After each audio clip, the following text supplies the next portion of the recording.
और भी बातें उनकी आप सुन पाएंगे। बस थोड़ी देर का इंतजार बचा है, लेकिन जिस बदलाव की बात की जा रही है, आखिर कितने बड़े चेंजेस हैं, क्या बदलाव किए गए, एक रिपोर्ट दिखाते हैं।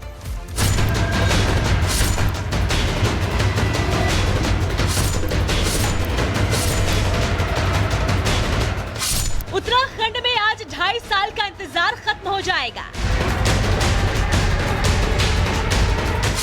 आज उत्तराखंड में लागू हो जाएगा यूसीसी।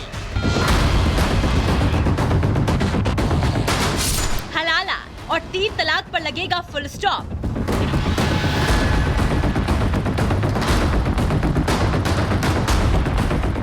लिव इन रिलेशनशिप पर रहेगा पहरा।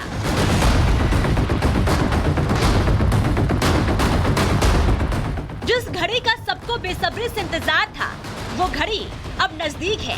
दोपहर करीब 12 बजे उत्तराखंड के मुख्यमंत्री Pushkar Singh Dhami UCC portal launch करेंगे और इसी के साथ उत्तराखंड यूसीसी लागू करने वाला देश का पहला राज्य बन जाएगा। बहुत सारी चीजें बदल जाएंगी और अब से उत्तराखंड में वो नहीं होगा जो अब तक होता आया है।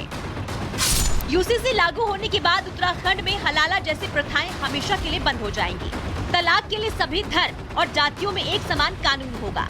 लड़की चाहे अब किसी भी धर्म और जाति की हो, उसकी शादी 18 साल की उम्र से पहले किसी भी कीमत में नहीं होगी। लिव इन रिलेशनशिप में रहने वाले कपल को रजिस्ट्रेशन कराना अनिवार्य होगा। अगर कपल 18 से 21 साल के हैं तो उन्हें लिव इन रिलेशनशिप में रहने की जानकारी माता पिता को देनी होगी। लिव इन रिलेशनशिप में रहने वाले कपल को माता पिता से एक सहमति पत्र लेना होगा, उसे पुलिस में जमा कराना होगा, तब वो उत्तराखंड में लिव इन रिलेशनशिप में रह पाएंगे। इसमें एक कानून ये भी है कि अगर लिव इन रिलेशनशिप के दौरान बच्चा पैदा होता है तो उस बच्चे को शादीशुदा जोड़ी के बच्चे की तरह ही अधिकार मिलेंगे। वहीं यूसीसी लागू होने के बाद सभी धर्मों में बच्चों को गोद लेने का अधिकार मिलेगा। हालांकि दूसरे धर्म के बच्चे को गोद नहीं लिया जा सकेगा। इसके अलावा उत्तराखंड में अब से शादी का रजिस्ट्रेशन कराना भी अनिवार्य होगा। यूसीसी का फुल फॉर्म है यूनिफॉर्म सिविल कोड, यानी समान नागरिक संहिता। इसका मतलब भी है कि सभी नागरिकों को बिना उसका धर्म देखे, बिना उसकी जाति देखे, उसके साथ समान न्याय किया जाए। और अब से उत्तराखंड में चाहे हिंदू हो या मुस्लिम, सबको कानून के तराजू में बिना मत मजहब के आधार पर समान तौला जाएगा। हिंदुस्तान की आजादी के बाद पहला राज्य होने का गौरव देवभूमि उत्तराखंड को मिल गया है कि हम सभी के लिए किसी का लिंग का भेद नहीं होगा, किसी जाति का नहीं होगा, किसी पंथ का नहीं होगा, किसी समुदाय का नहीं होगा, और हम सबके लिए एक समान कानून जो भारत के संविधान के अनुच्छेद 44 में जिसका प्रावधान है, उसको हम यहाँ लागू करने जा रहे हैं। यूसीसी लागू हो रहा है। उत्तराखंड के लोग खुशी भी जता रहे हैं। लोगों का मानना है कि पाश्चात्य संस्कृति भारतीय सभ्यता के विपरीत है। इसका लोगों पर नकारात्मक प्रभाव पड़ रहा है और यूसीसी लागू होने के बाद चीजें सुधरेंगी। यूसीसी जो है ना, उत्तराखंड में जो माननीय मुख्यमंत्री जी ने जो पहल करी है, बहुत अच्छी पहल करी है। एक देश एक विधान, तो एक संविधान, तो लोगों के जीने के तरीके जब अलग अलग वैसे व्यक्तिगत हो सकते हैं, लेकिन जब सामाजिक और संविधान की बात करते हैं तो यूसीसी जरूरी अनिवार्य है। उत्तराखंड में ही नहीं, सारे देश में लागू होने चाहिए और जो भी लोग बाहर से आके बस रहे हैं उन पर भी थोड़ा रोक लगने चाहिए। समान नागरिकों संहिता के अंतर्गत समान अधिकार एवं कर्तव्य भी नागरिकों के इनिशिएट हुए। इस प्रकार से मुझे लगता है कि समान नागरिक संहिता से उत्तराखंड के अंदर जो बदलाव आया पूरे देश में जाने वाला है। यूसीसी लागू हो रहा है तो कहीं खुशी है, कहीं गम भी है। कुछ लोग यूसीसी का विरोध कर रहे हैं। तनाव को देखते हुए उत्तराखंड में भी पुलिस भी लगाई गई है, लेकिन वो स्वर्णिम मौका आज आ ही गया है जिसका उत्तराखंड करीब 2.5 साल से इंतजार कर रहा था। Bureau report, Republic Bharat. और साहिल हमारे साथ ग्राउंड जीरो से जुड़े हुए हैं, उनके पास जाएंगे। साहिल, देखिए, एक लंबा इंतजार जो खत्म हुआ है, उत्तराखंड में अब यूसीसी लागू हो जाएगा। पुलिस व्यवस्था वहां पर कैसी है, कैसी तस्वीरें हैं?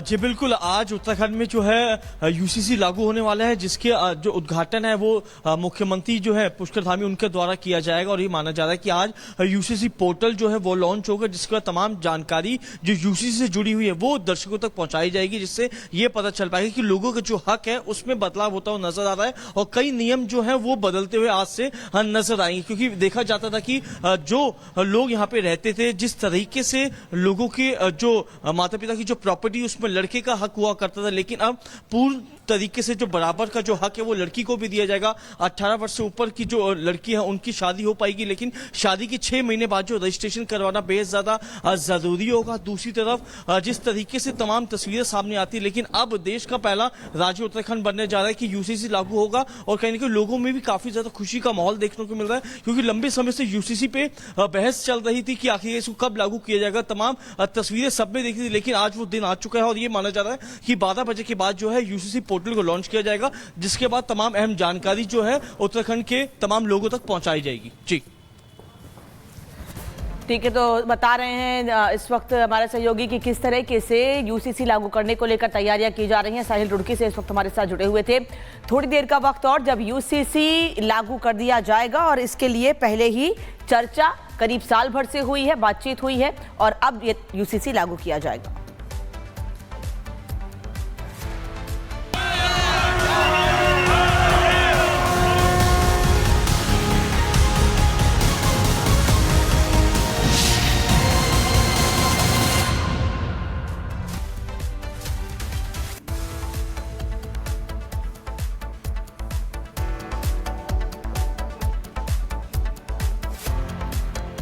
महाकुंभ में आज धर्म संसद लगने जा रही है। इस महामंथन के लिए देवकीनंदन ठाकुर के पंडाल को चुना गया है, लेकिन इस धर्म संसद का एजेंडा क्या है, पहले ये समझ लीजिए।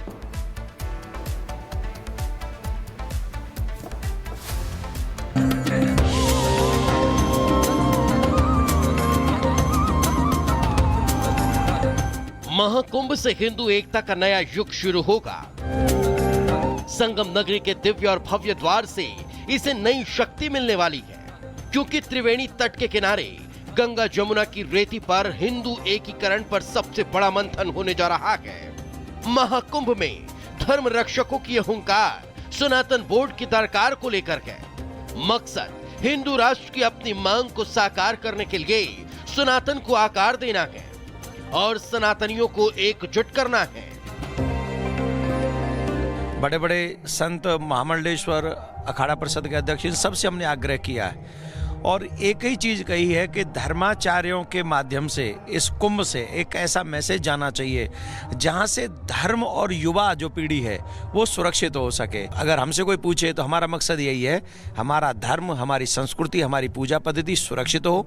सब अपना अपना काम छोड़ करके जितने भी हम संत है, महात्मा सनातनी है, सभी 17 सेक्टर में हम हराशरी के पंडाल में पहुंचेंगे। हमारा प्रयास है जो हमारा बोर्ड हो बहुत सुंदर हो, बहुत स्वच्छ हो, ऐसा हो कि जिसमें सबको भाग मिले। गंगा जी के संगम के इस पावन तट से ये संतों की गूंज उठी है कि अब हम सनातन बोर्ड लेके रहेंगे, लेके रहेंगे, लेके रहेंगे। अब हर हिंदू की डिमांड सनातन बोर्ड है। यही वजह है कि संत समाज धर्म संसद के जरिए सनातन बोर्ड को आकार देने के साथ ही हिंदू राष्ट्र के लिए आवाज बुलंद कर रहा है। महाकुंभ में पहली बार 4 धर्म संसद एक साथ चलेंगी।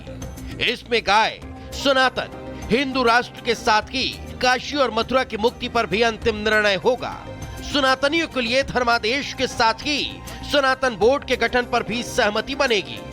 महाकुंभ की सभी धर्म संसद का मकसद हिंदू धर्म की रक्षा करना है। एक तरफ महाकुंभ में हिंदू धर्म की रक्षा और हिंदुओं पर होते अत्याचार को रोकने के लिए महामंथन है, तो दूसरी तरफ बाबा बागेश्वर भी सनातन की पिच तैयार करने पहुंच चुके हैं। बाबा बागेश्वर महाकुंभ के रण से सनातन विरोधियों के खिलाफ अपने रणबांकुरों को तैयार करने वाले हैं। हमें लगता है हिंदू राष्ट्र बहुत ज्यादा जरूरी है, अति से ज्यादा जरूरी है, और हम भी यही कहेंगे कि हम भी कुंभ में आए हैं, डुबकी लगा रहे हैं, तो हमको भी वही दक्षिणा देनी चाहिए। दक्षिणा के रूप में हिंदू राष्ट्र दे देना चाहिए। धर्म संसद और बाबा बागेश्वर की कथा से ठीक 2 दिन पहले योगी आदित्यनाथ ने विश्व हिंदू परिषद के कार्यक्रम से सनातनी संदेश दिया। ये संदेश था एकता का, ये संदेश था देश की अखंडता का, और ये संदेश था सनातन की महानता का। साथ ही सीएम योगी ने चेतावनी दी और कहा, अगर सनातन पर आंच आई तो दूसरे मत मजहब पर भी आंच आना तय है। अपील मेरी होगी, सनातन धर्म को किसी संकीर्ण दायरे में कैद मत होने दीजिए, मत होने दीजिए। उसकी तुलना छोटे छोटे उन बोर्ड और उससे मत करिए ये बहुत विराट स्वरूप है जी सनातन धर्म का, बहुत विराट स्वरूप है। उस विराटता को बनाए रखे, उसी में की भव्यता है, उसी में दिव्यता है। हिंदू धर्म गुरु और संत सनातन बोर्ड के गठन के रूप में गुरु दक्षिणा मांग रहे हैं, लेकिन जो सनातनी झंडा यूपी के मुख्यमंत्री योगी आदित्यनाथ ने ऊंचा किया है, उसके बाद अब चारों ओर से सनातनी गूंज ही सुनाई दे रही है और वक्फ बोर्ड का समाधान करने की आवाज तेज हो चुकी है। Bureau report, Republic Bharat.